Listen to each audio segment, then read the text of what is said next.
Assalamualaikum warahmatullahi wabarakatuh. Kembali lagi bersama saya dan seperti biasa, kali ini kita membahas materi sejarah dengan tema corak kehidupan masyarakat praaksara. Kalau kalian lihat dari background utamanya aja nih ya, udah ada ilustrasi nih bagaimana sih kehidupan manusia praaksara pada saat itu. Nah, mungkin kita bisa langsung aja lihat di slide selanjutnya agar kita tahu nih bagaimana sih corak kehidupan masyarakat pada masa praaksara itu. Nah, oke, kita lanjut di sini. Nah, kita harus mengenal dulu nih masyarakat praaksara itu apa. Kita udah bahas kemarin ya, bahwa masyarakat praaksara itu adalah di mana manusia belum mengenal tulisan, ya. Tapi manusia pada saat itu juga sudah memiliki kemampuan berbahasa secara lisan. Nah, walaupun mereka tidak bisa menulis atau mengenal tulisan gitu, tapi dia udah memiliki kemampuan berkomunikasi dengan cukup baik ya pada saat itu. Dan dimulai kala Pleistosen juga ya, karena manusia purba itu kan ada kala Pleistosen. Nah, pembagian corak kehidupan masyarakat praaksara itu dibagi menjadi tiga, yaitu ada masa berburu dan meramu, masa bercocok tanam, dan juga masa perundagian. Nah, nanti kita akan bahas ketiga corak kehidupan masyarakat ini ya, dari bidang sosial, dari bidang budaya, dan juga dari ada penemuan-penemuan hasil budaya itu apa aja sih. Pasti penasaran dong ya. Oke, kita lanjut aja ke slide selanjutnya. Itu adalah, nah, masa berburu dan meramu. Nah, ciri-cirinya itu adalah pertama, kemampuan masyarakat dalam memanfaatkan bahan atau hasil alam masih sangat terbatas. Nah, itu yang pertama tuh ya. Jadi kemampuan mereka tuh amat sangat terbatas sekali. Makanya dia tuh hanya menggunakan kemampuan untuk berburu dan mengumpulkan makanan. Ya, walaupun pada saat itu makanan pun juga bisa dikategorikan amat sangat sulit. Berburu pun hewannya cukup besar-besar. Nah, dengan kemampuannya tuh masyarakat purba pada saat itu harus terus berjuang untuk bertahan hidup seperti itu. Ciri kedua, peralatan yang digunakan masih sangat sederhana, terbuat dari batu, kayu, dan tulang. Nah, itu amat sangat sederhana sekali ya. Kita bayangin aja nih, untuk hewan-hewan pada masa jam purba dulu itu udah, kalau dinosaurus tuh udah nggak ada. Ini tuh adanya tuh hewan-hewan mamalia besar ya, seperti mamut, nah, bison. Nah, itu udah ada pada masa manusia purba. Nah, oke. Dalam masa berburu dan meramu, corak masyarakat terbagi menjadi dua, yaitu tingkat awal dan juga tingkat lanjut. Nah, jadi ada perubahan juga nih. Perubahan manusia di masa berburu ini dari yang tingkat awal sama tingkat lanjut. Tetap ada konsep perubahan dan juga keberlanjutannya ya. Oke, kita lanjut ke slide selanjutnya. Nah, masa berburu dan meramu tingkat awal. Nah, kita nih berarti permulaan untuk bagaimana sih manusia praaksara tuh melakukan berburu dan meramu. Nah, ciri-cirinya itu di sini ada di kehidupan sosial ekonomi ya, terutama masih bersifat nomaden, berpindah tempat. Jadi dia tuh tidak punya tempat tinggal tetap. Jadi berpindah dari tempat satu ke tempat yang lain. Nah, tujuannya apa sih? Karena mereka tidak bisa mengumpulkan makanan tiap hari di tempat yang sama, jadi dia harus mencari tempat lain di mana makanan tuh masih tersedia dengan baik dan juga cukup banyak. Nah, kedua, hidup dalam kelompok kecil. Nah, paling tuh sekitar 1 sampai 2, bisa dibilang 1 sampai 2 kepala keluarga, tidak lebih dari itu ya. Dan sekitar sampai 5 sampai 8 orang karena kelompoknya kecil. Menggunakan bahasa isyarat. Nah, jadi bahasanya tuh udah, tadi kan komunikasi kan menggunakan bahasa, ini menggunakan bahasa isyarat. Seperti itu. Polohonian dekat sumber air dengan alam terbuka. Jadi memang konsep manusia itu pada zaman dulu sampai sekarang ya, kalau dia ingin mendirikan suatu tempat tinggal itu pasti selalu dekat dengan sumber air. Itu udah jadi hal yang utama. Seperti itu. Nah, food gathering dan bergantung pada alam. Food gathering itu maksudnya mengumpulkan makanan. Nah, ini juga ada ilustrasinya, kalian bisa lihat di slide-nya. Ada ilustrasi bagaimana manusia purba saat itu tuh melakukan perburuan. Di situ ada rusa dan juga ada 3 orang manusia purba untuk berburu rusa. Dan yang slide kedua itu ada bagaimana manusia itu pada saat itu membuat suatu senjata untuk berburu makanan.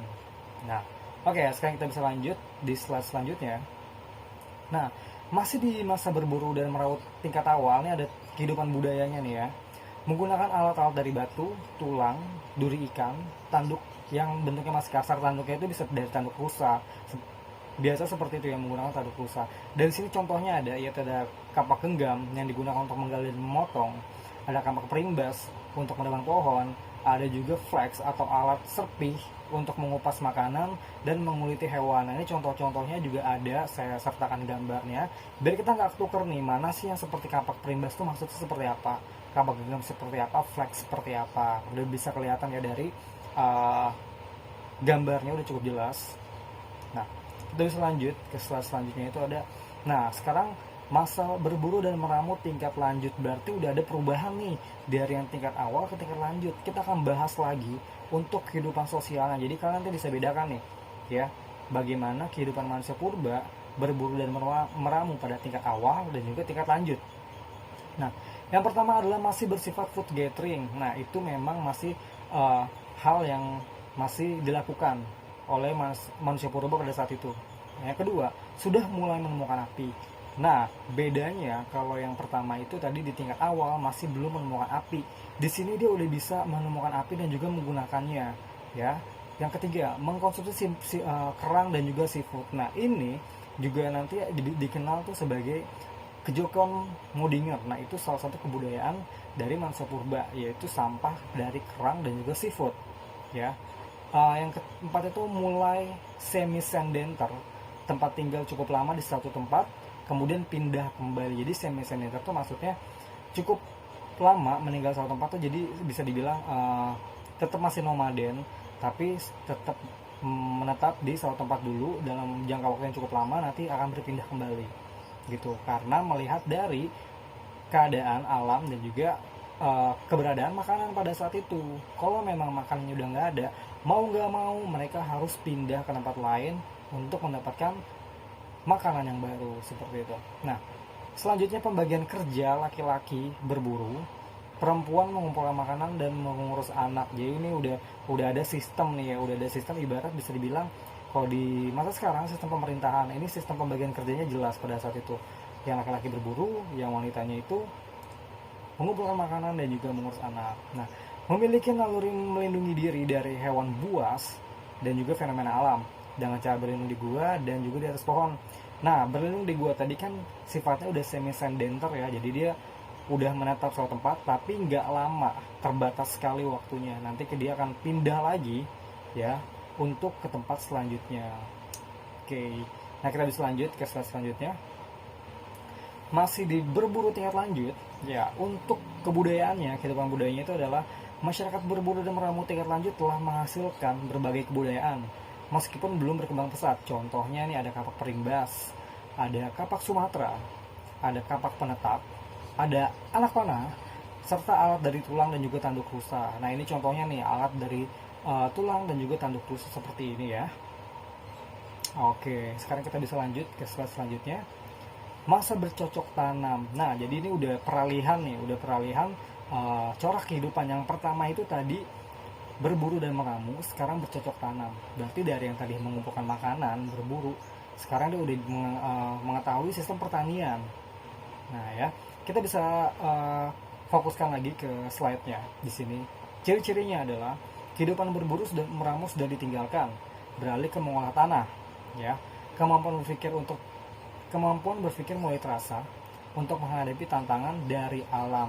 Nah, jadi kemampuan berpikirnya tuh sudah mulai terbentuk, ya.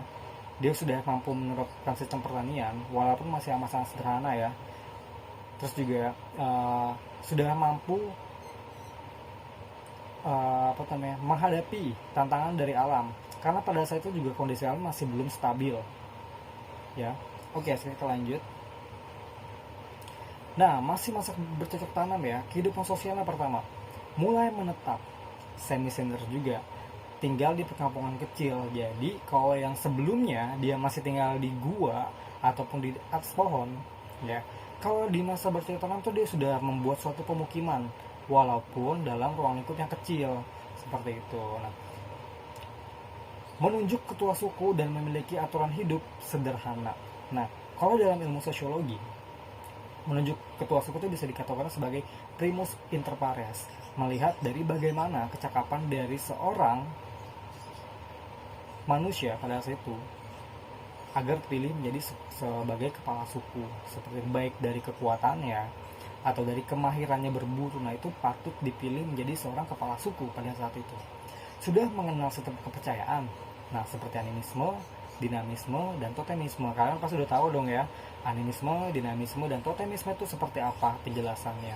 Oke, pola hunian dekat dengan air dan tanahnya yang diolah, jadi tetap masih sama, tetap tinggal dekat sumber air, tapi dia juga mampu mengolah tanah.